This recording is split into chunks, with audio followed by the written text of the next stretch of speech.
susunod na programa ay rated PG. Patnubay at gabay ng magulang ay kailangan sa mga batang manonood.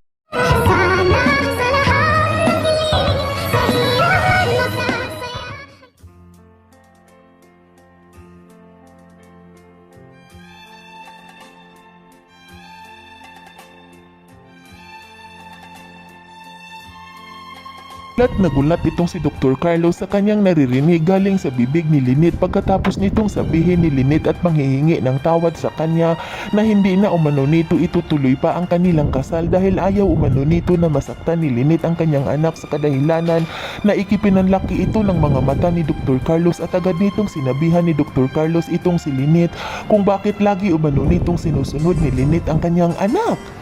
Isa lang umano ang ibig sabihin nito dahil mas gusto pa umano nito ni Lynette ang ama ng kanyang anak kaysa sa kanya.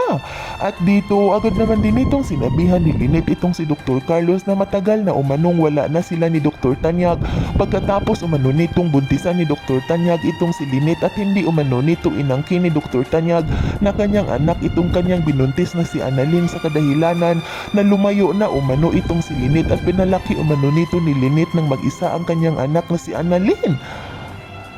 Kung kaya't wag umano itong magsalita ng ganun itong si Dr. Carlos dahil kung mahal pa umano nito ni Lynette itong si Dr. Tanyag ay hindi umano nito tatanggihan ni Lynette ang inaalok ni Dr. Tanyag sa kanya na hihiwalayan umano nito ni Dr. Tanyag ang kanyang asawa alang-alang kay Lynette ngunit nakayaw umano nito ni Lynette na makapanira ng isang pamilya kung kaya't inayawan umano nito ni Lynette ang mga sinasabi ni Dr. Tanyag sa kanya at sinabihan nito ni Lynette itong si Dr. Tanyag na balikan umano nito ni Dr. Tanyag ang kanyang asawa na itong si Moira dahil alam umano nito ni Lynette kung gaano umano ito kamahal ni Moira. At dito agad naman din itong sinabihan ni Dr. Carlos itong si Lynette kung bakit umano nito hindi ituloy ni Lynette ang kanilang kasal dahil lang ba umano sa kanyang anak.